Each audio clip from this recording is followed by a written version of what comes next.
Ate Des, Yes, te, be, ano yun? nag-send po ako ng pera sa GCash nyo po. Nag-send ka sa akin? Opo. Magkano? 2,700 po yun ate. 2,700. Opo. Kanina pa na-send? Ngayon lang po ate. Ngayon lang. Sige, Opo. wait lang ha. Ito po yung resibo Sige, ate. sandali lang. Check ko lang dito ha kung pumasok na sa akin na.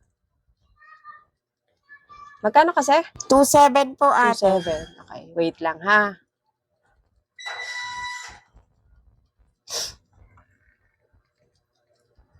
Teka lang. Sure ka na-send mo na? Opo ate, nasend na po. Ito po yung resibo. Oh, may resibo ka naman. Wait lang ha. Wala pa kasing pumasok sa akin eh. Baka late lang po sa inyo ate. Late? Hindi na-late to. Pumapasok agad. Basta na-send na yan. Teka lang ha, refresh ko lang yung phone ko. Baka ano lang, nag-lag lang. Wait lang. Sige po ate. Pero di ba dapat po pumasok na yan? Kasi Oo, pumapasok imposible naman agad talagang yan hindi eh. pa pumasok sa akin kung na-send mo na. Dali lang. Refresh ko lang. Na-refresh mo na te? Oh, wait lang. Sige po. Eto na. Open ko lang Gcash ko ulit ha. Sige po ate. Hindi kasi si Gcash, pumapasok talaga agad yan. Hindi naman siya nadidelay. Oo nga po, yun din po yung alam ko eh. 2,700 no? Wala eh. Walang pumasok na 2,700 sa akin be eh. Bakit walang pumasok sa'yo, te? Nasend ko naman na. Hindi ko alam, pero walang pumasok. Wait lang ha. Hintayin natin. Baka hindi lang pumasok agad. Sandali lang na. Dapat po andyan na yan eh, kasi kanina ko pa po nasend. Oo nga, dapat andito na kasi nasend mo na eh. Ito po ate, may resibo naman po ako. May reference number ka naman at saka screenshot. Sandali lang ha. I-check mo nga kung tama yung yung number na nilagay mo.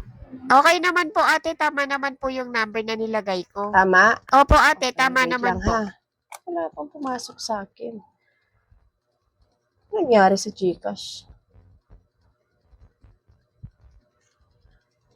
May pumasok na pero wala pa siya sa akin.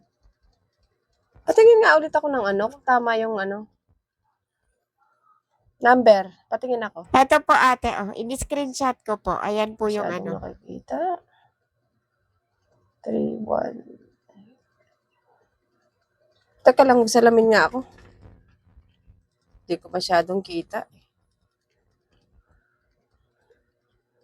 Patingin ulit. Ito po ate. 0963. Oh, mali naman eh. Paano mali po ate? Ito po yung number niya, di ba? Ayun yung number ko. Check mo. 0936. Umpisa pa lang, mali na. Hindi te, tama naman yung yung nilagay ko number, Tama naman, 0963. Ha? Ayun yung number ko, 0936, hindi 63. Tsaka dapat bago mo sinend, dinoble check mo yung pangalan. Tignan mo, hindi, iba yung pangalan. Hindi naman siya Des, di ba? Ay, oo nga po. Di ba tama naman po siya dapat? Tama naman sana eh. Kaya lang yung, yung dalawang number na nilagay mo, nagkabaligtad. Dapat 0936. Yung nilagay mo, 0963. Kaya talagang hindi papasok sa akin. Kaya pala kahit na-refresh ko na yung cellphone ko, walang pumasok na 27 sa akin. Oo nga po, nagkabaligtad po yung dalawang number. Di ko napansin. Kakamadali mo siguro na ipagbaligtad mo yung dalawang number. Tama naman siya eh. Tama yung sa huli mo eh. Yung unahan lang talaga, nagkabaligtad. Kasi dapat 0936. Yung sa'yo, 0963. Kaya hindi pumasok sa akin. Dapat bago mo sinend, dinoble check mo rin yung pangalan kung tama. Importante kasi yun. Kanina hindi ko masyadong kita kasi hindi ako nakasalamin. Malabo kasi mata ko eh. Naku, paano kaya niyan to, te? Subukan mong tawagan yung yung number na napagsendan mo. Kung nagre-ring pa yan, may chance ka pa na maipabalik sa'yo yan. Paano te kapag hindi binalik? Paano yung pera ko? Tawagan mo na lang muna yung yung napagsendan mo. Kung nagre-ring pa yan, may chance pa na mabawi yan. Sige, tawagan mo muna. Next time kasi bago kayo mag-send, i-double check nyo rin yung pangalan. Huwag yung send ng send. Katulad yan, 27 yan. Paano pag hindi mo na nabawi yan? Sige po ate, wait lang po. Try ko pong tawagin. Sige, tawagan mo muna ha. Nagre-ring naman po siya. Nagre-ring pa? O sige, Opo, tawagan mo nagre-ring muna. po. Hintayin mo, baka sumagot. Swerte ka kapag sumagot yan. Hindi sumasagot. Hindi po Di, try mo lang sumasagot i-try. ate eh. Try ko po tawagin ulit.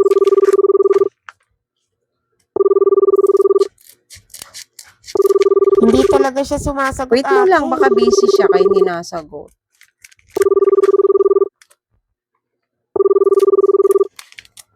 Wala talaga sumasagot eh. Nagre-ring lang po talaga siya. Tawagin mo ulit, try mo ulit. Sige po, Kasusuko tawagin ko hanggat po ulit. nagre-ring. Ba, 27 yan be. Hindi mo mapupulot sa daan yan.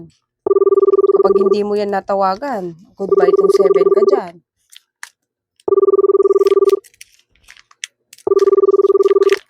Pangatlong tawag ko na ayaw pa rin O sumagot. sige, tawagin mo muna.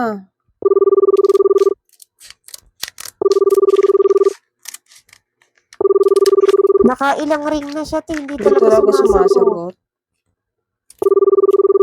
Try mo tawagin ulit.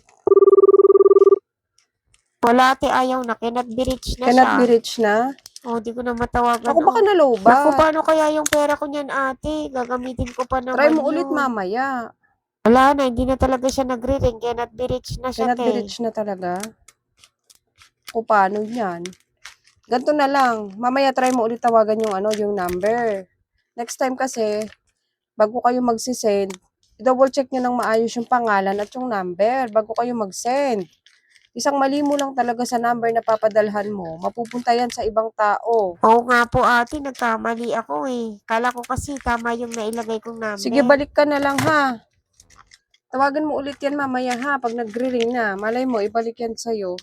Sige po, ate. Try ko na lang po ulit tawagan Sige, balik ka na mamaya. lang ha. Sige po, ate. Sayang, Salamat 27 po. yan. Hindi kasi dino-double check yung number bago mag-send. Nagsisend agad, hindi tinitignan yung pangalan kung tama ba yung nailagay.